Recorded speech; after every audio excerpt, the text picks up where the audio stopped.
So originally I was going to showcase Munoz and Chito Vera, but I've showcased them a couple of times. And on this card for this weekend, Chris Weidman is set to make his comeback against Brad Tavares. Now, before we talk about him, his crew will probably do that while we're fighting.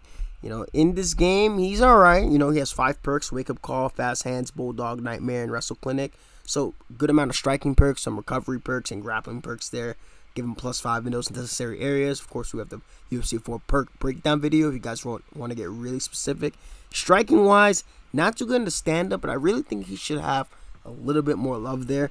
I know he's had an unfortunate series of events when it's come to the striking, but he's done really good, and I'll explain on that a little bit later. Grappling is his best asset. He's going to have access to chaining multiple takedowns together. The health stats really kill him. I'm surprised he's a 4-star fighter because of his moveset with the grappling and the clinch.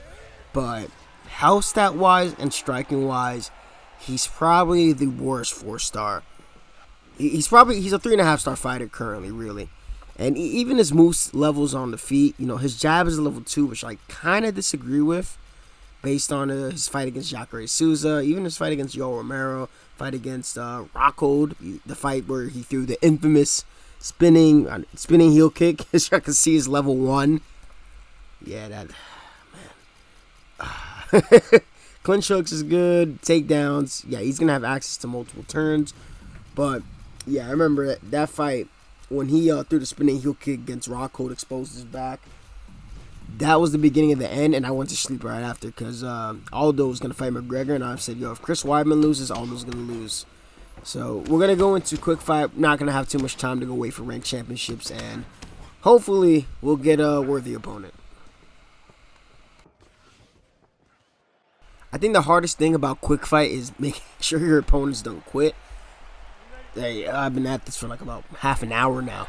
But this guy chose Brad Tavares. No touch. Okay. And usually, I gotta see if it's gonna be worth recording. Because you never know if the guy's gonna quit after you start grappling. That's going to be our goal. We're gonna grapple with Chris Weidman. There we go. Uh-oh. Oh, yes! I got the triple takedown chain! I don't care if it's a quick play, I got it. Oh, he denied the first takedown too, and denied the second one, so he ain't too shabby. Brad Tavares' his character model is extremely outdated. Extremely outdated. Man, I'm so happy I got that. And if you want to do that, chaining all those takedowns together, you have to be preemptively holding the other direction as you're already in the middle of your other drive. And it has to come off of like a regular denial. Whoa. Spin him down off of a regular takedown denial. Not like a late one where there's a scramble. So if there's a late one where I hope he doesn't quit here. If there's a late one where there's a scramble, you're not going to be able to do that, obviously speaking. It has to be like the regular early denial where there's a chance for you to end up in single under. So very happy we're able to get that. That triple takedown chain, man. It's hard as fuck to get. We're going to do some work on top. So Chris Weidman, as you guys probably saw about earlier, when I usually go through the movesets before showcasing the character. He has level 3 ground elbows, so that's one benefit. A lot of fighters don't have high level like ground and pound strikes. That's including like knees to the body here, elbows from side control, and oh shit, he went right for it. Okay, yeah, this guy's decent. I pre-denied up. I usually pre-deny up against if the player's not like. If I don't expect them to be too good, I usually pre-deny up, and I'll probably give that up. So. That's cool. That's fine by me. Deny that. Let's go up. Denies that. Okay. Got ourselves a fight. A willing quick fight participant on the ground. We're good. Okay. So heading into this bout with Brad Tavares, Weidman's had like a string of bad luck. Like I'm telling you, this man, he's been out for quite some time due to the injury against in his rematch. With Uriah Hall, where the exact same thing that happened to Anderson Silva kind of happened to him extremely early. Prior to that, he had a win against Omari Akhmedov. Looked very, very, very good with his grappling. His grappling skills were on point. But you could tell that he was a little bit more fatigued than usual.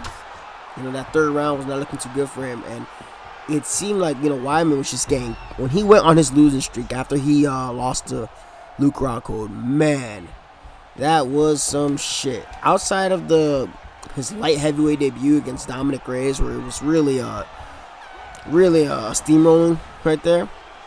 The Luke Rockhold win. Rockhold was kind of gassing, and he had no reason in hell to throw that fucking spinning heel kick, and he does it, and Rockhold takes his back, standing. Weidman tries to roll, and he gets mounted, and that was all she wrote. And then after that, the Yoel Romero fight, I remember that one. That was way, way back. That was in Madison Square Garden.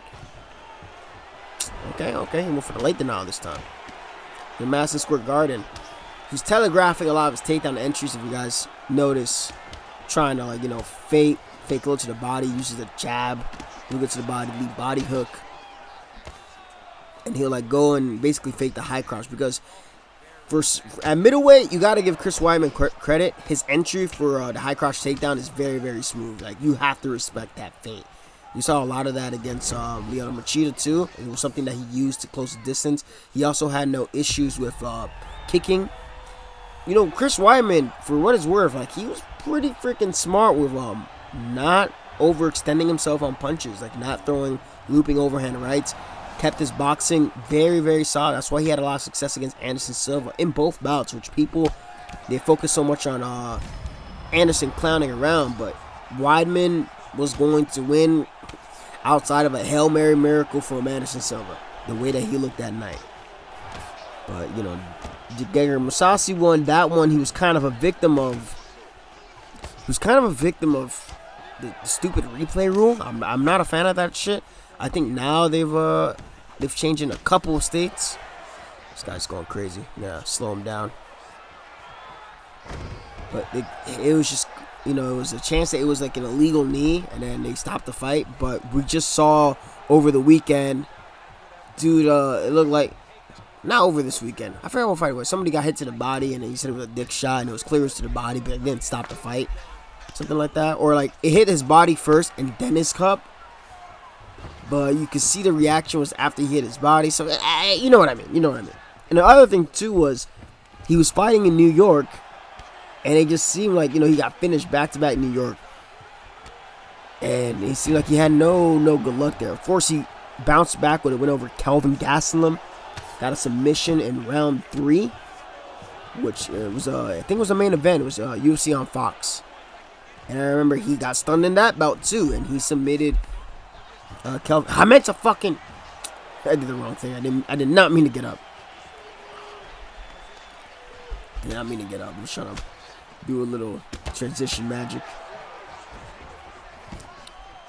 Yeah, no, even that bout against Kelvin Gastelum, he got rocked and was able to get the fight down to the ground and change things. Then, I think the one that probably hurt the most, I think it was a fight night. It was against Ronaldo Souza.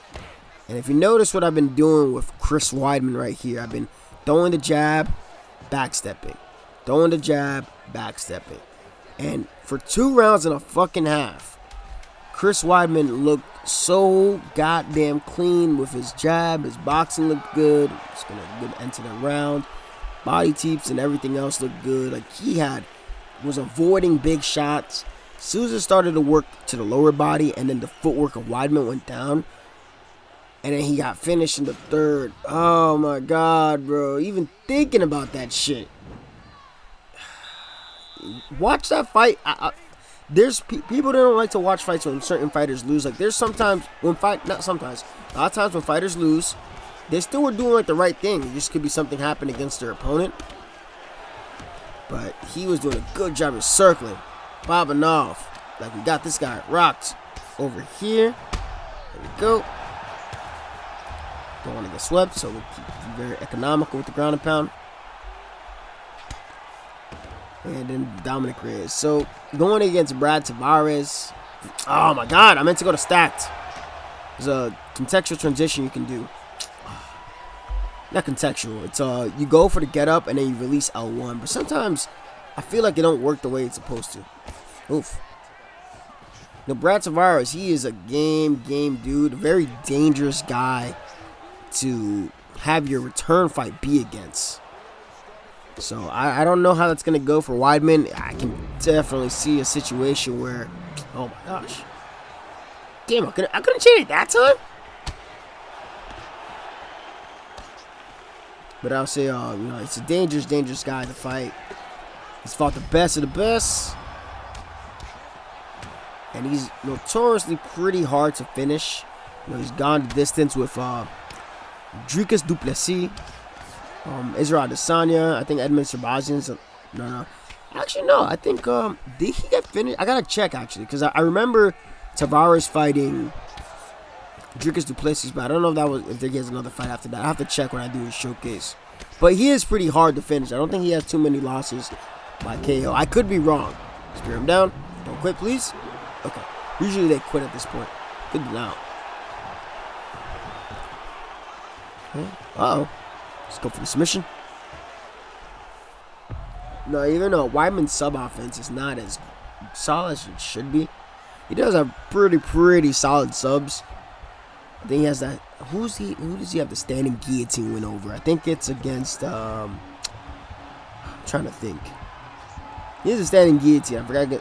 It's like way back. Way back. That's why he has like the standing guillotine and shit like that. But so we can get this anaconda. Fucking slipping a bit. That's cool. I mean, we pretty much got this decision. Denied it. I mean, brother, you have to get up. Okay, now that. Let's go for the get up. Let's go for it. No, he's gonna deny. Okay, I have no qualms. I have no qualms about this. Let's get up. Cruise. Oh, pop. Yo, for a level 2 jab, that jab animation is smooth. That's gonna be it, dude. I've been on him for a minute. I'm surprised this guy gave him pretty quality fight with Brad Tavares. Quick fight, no less. But I think Chris Weidman in his return, I think he needs to do a lot of what he did against Souza. Keep using his footwork, keeping Tavares at the end of his jab, faking the high crouch takedown, timely takedowns, where he's not going to be struggling and trying to force the takedown against the fence, where Brad has a chance to land some short shots against him. I think he needs to focus on getting his open space takedowns. He's really good at that. Don't kick with the bat. Maybe I think I saw something where he's talking about kicking with the leg that just had surgery. I mean, hey, if you gotta fight those demons, do that. But hey, that's gonna be it. It's gonna be a quick one. I want to get Brad Tavares done after I get back from work later today. This is gonna be a very early showcase, but appreciate all of you. Forever 17. Much love. Have a great day, and we'll see you soon. Cuídate. Take care.